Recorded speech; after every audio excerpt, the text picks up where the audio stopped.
and berate me because she wanted to go to one of the schools mentioned that I had got accepted to, and she was waitlisted, and I knew I wasn't going there, but just like Lance said, I didn't decline until at the very, very, very, very end, and she was bitching and complaining to me and being like, why don't you just tell them that so then that slot will open up? You know, I'm on the wait list and I really want to go there or whatever. And I told her, I was like, well, maybe I want to go there. Yep. Or maybe, I don't know yet. Or maybe get your application game up so you won't get waitlisted next time. There was a little bitchy chick in my chemistry class, man. When I was in 11th grade, I got that full ride to Duke and showed her that dang sign letter, the sign letter with the amount of all 4 years tuition, asking me to come show up. And I told her I wasn't going to take that shit because they had a track around their football field. Yeah, high school.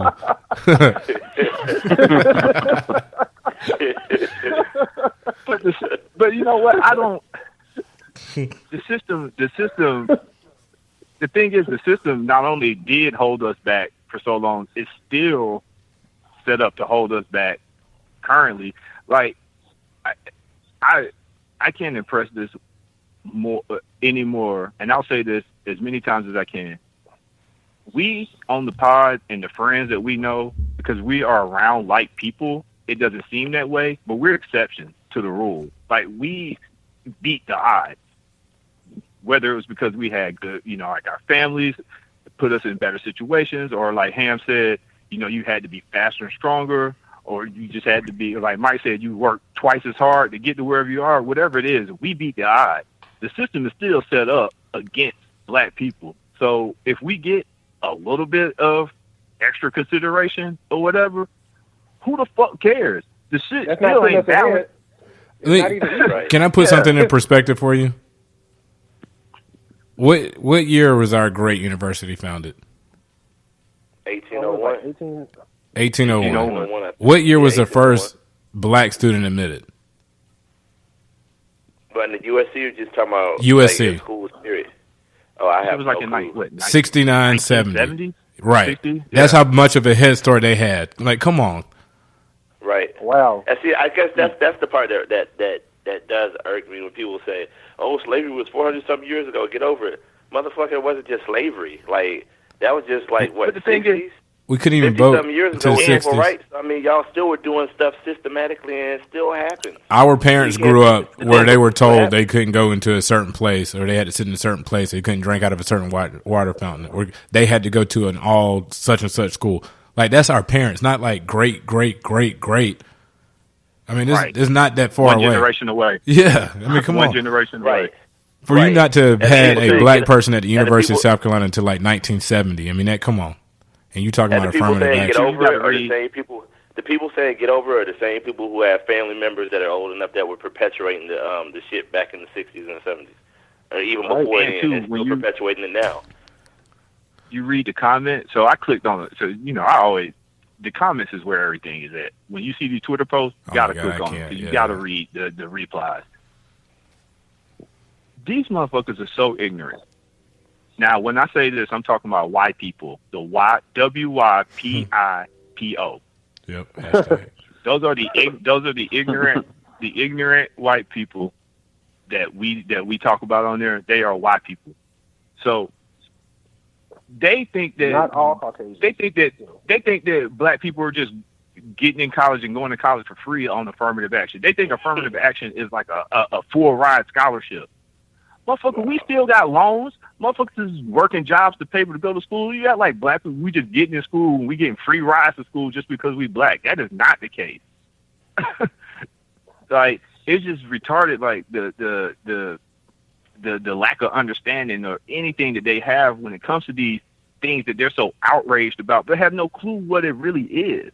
No details. Just like when people just like the Affordable Health Care Act / Obamacare that nobody knew was Obamacare, and they were outraged against Obamacare, but didn't know that they were on the Affordable Health Care Act. Like, you got this fake outrage about stuff. You have no clue what you're talking about, but you mad about it. Obamacare. Right. I mean, that's the dumb shit. So get educated at least. If you're going to have a stance on some shit, get educated on it, please. Yeah. Maybe. Well, on that note, we're going to do for the good of the pod.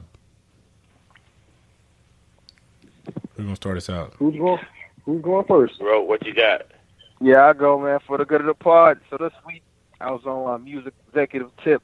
I got an artist down in Charleston, Matt Monday. He released a new single called You Know Who. It's dope, Sunny too. Sunny Digital. He's a producer behind 2 Chainz and Kanye West's birthday song. He did feature Same Damn Time. So it's a pretty big deal for a producer of that magnitude to work with an independent artist from Charleston, South Carolina. So check that out. It's on iTunes, called You Know Who. It's on Spotify, Apple Music, anywhere that music is streamed at. Check that out. And also, while I'm talking about South Carolina music. So one more thing, I do want to say R.I.P. to DJ Blaze, who's a popular DJ from Florence, South Carolina. He died in a car accident. Oh, is he? Man, yeah, it's crazy, man. He died in a car accident in Jamaica on vacation. Damn. So it was, it hurts to hear about somebody that somebody that you know of. It hurts to hear about that. I'm dying so young and unexpectedly. So, R.I.P. Rest in peace to DJ Blaze. Condolences to his family and friends, and just everybody love your family and friends while they're here, man. It's crazy. Wow. Yo, who's next? Well, I'll go next, man. What time is it? 12:04. Yeah, today's my birthday, though. That's the good of the pod. Happy birthday! It is 12:04. Happy birthday, Ham. That's what's birthday, up. Ham. I see what you did there. Yep. Happy birthday, brother. And we just let y'all in on the insight how late we stay up to record the pod, because y'all don't know when it is. It just drop at like 8 and 9 in the morning. Right. So there you go. Right. Night Warriors. Creek, what you got? News cycle go do.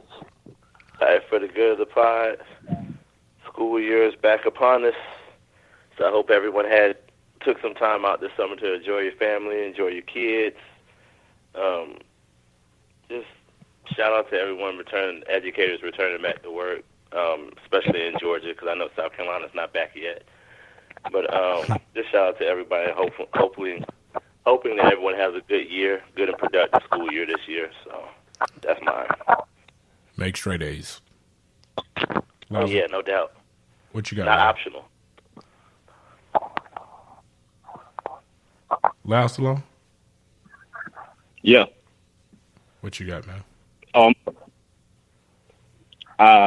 For the good Firing Squad pod, I just want to give a shout out to all of the single dads out there. If you have your child full time and you're raising them, I want to give a shout out to you, because I'm daddy daycare this week. The baby mama's out of town for work, and this shit ain't easy.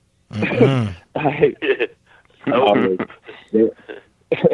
take a lot out of you every day, man, to do the full day routine. I love it. I embrace it, and I love it. But, it's definitely something that's different, because, being the sole provider as a male is a lot different from a female, and just having to kind of go through that whole thing. So it can be tough, man, but, it's definitely rewarding and all that. But shout out to the single dads, man, that out there that have, for whatever reason, they have their children full time out there getting it done, doing it well, man. Shout out to all of them. We give the single moms shout outs all the time, man, but I just want to shout out those single dads out there, man, out there doing their thing.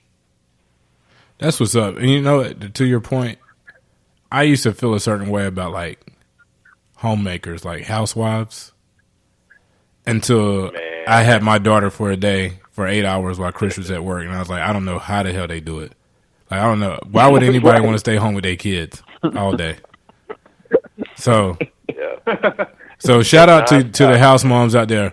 Now, I will say, after the kids get old enough to go to school, you need to find something to do.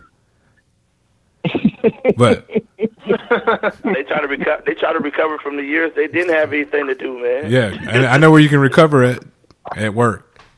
Oh wow! And then you can recover like everybody else with the PTO days. All right, so for the good of the pod, for me, it's kind of similar to Loud. So we were supposed to start the pod a little bit earlier, and we put a TV in my son's room not too long ago. So now, and he's a smart dude. So he got an old school TV, like with the VCR is built into the TV, and it doesn't work. Oh, so we had to hook. Oh yeah. And it's heavy as hell. So we got to hook the DVR to the TV because So he watches the DVD every night. So he realized we set his TV on a timer. So he's smart enough to know that when the TV goes off, the DVD player is still going. So all he has to do is go and turn the TV back on. So he knows that. So he peep game. He did that one day. So then, we talked to him. It was like, you can't turn your TV back on. So now he's been doing this thing where he's just been going crazy. Like when the TV goes off, he's just like screaming like an infant. So we were supposed to start the pod tonight, and my wife's been going back and forth trying to get him back to bed. So finally, literally at 9:57 or 9:55, when we're supposed to start at 10, she says, "You deal with him, be a dad, you make him stop crying." And I was like, "Man, we about to start the pod in 3 minutes, blah, blah, blah." So anyway, I held him. We laying on a beanbag, and that's the only thing he wanted was to be held and comforted. And he went to bed. He fell asleep on me in like 5 minutes. But during that time where he was laying on my shoulder, I was just thinking, like, this is actually really cool. Like, this is my son. He's 2 years old. He'll be 4 months. How long is he going to be this age? Or how long will I actually be able to hold my son like this and him not trying to fight me or doing something else or just not interested? So it kind of gave me some perspective that even though it started out as like, why won't you go to bed?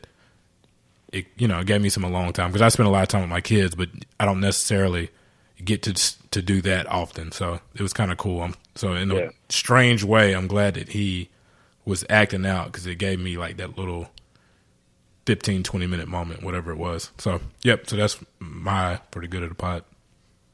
Yeah, that time goes by fast, though, man. They grow up quick, man. Yep. Before you know it. Really, really now try to take it. You got to take advantage of it. It's like, same thing with you saying, Lance, is like, every night, whenever you put Kaylin to sleep, he always wants me to lay with him for a little bit. Like, he always said, he was like, "Daddy, will you lay with me for a little bit," or whatever. And like you said, you like, yeah, you want me doing and, stuff. You've been at work all day. You came home and immediately, you're fixing food, playing with him, doing that. You're thinking to yourself like, man, I'm just ready to get some time to myself. Yeah. But like you said, you just can't get those moments back, man. So like, I embrace it when he does it, and I'll lay in there till he falls asleep, Sometimes that mug, he kind of like me though. He's a night owl. Yeah. Sometimes he don't just fall asleep in 15 to 20 minutes. So, but most of the time, I'm just staying there, until he goes to sleep or whatever. But yeah, like you said, man, you got to take advantage of the moments when they're little, man. 'Cause next thing you know, they're going to be big and don't want nothing to do with you. Nothing to do with you. Yep. I'll be 13 looking at you to take them everywhere. Yeah, Dad, just drop me off. Just drop me off. You're not even hang out. Not like you want to go hang out with me, but can you drop me off? All right, I'm gonna pull up at the front either. I don't want them to see my dad dropping me off. So drop me off like down the block. What? All right, Rope. All right, we'll close it out, man. We are 5 educated brothers here to break the stereotypes of black men in America. We hope we said something that made you laugh. We hope we said something that made you cry. But most importantly, we hope we said something that made you think. Knowledge is power. Thank you for listening to the Firing Squad. Until next time, we out. I'm gonna let Bobby V take us out right Bobby quick. V gay. Hold on. Take us home, Bobby. Take us home, Bobby. This is what this transsexual was trying to tell you to do when you was leaving her apartment, was to slow down because you forgot your keys and your shoes and you forgot to pay. Yeah. So next time you do that, what you call it? Ham, dine and dash. So slow down. You made a song about it. Slow down next time, Bobby. Pay the man. We out. Once again, you've been listening to the Firing Squad podcast. Obviously, you like what you heard because you made it to the end. Do us a favor and follow us on Twitter and Instagram at Firing Squad Pod. And be sure to like us on Facebook. Until next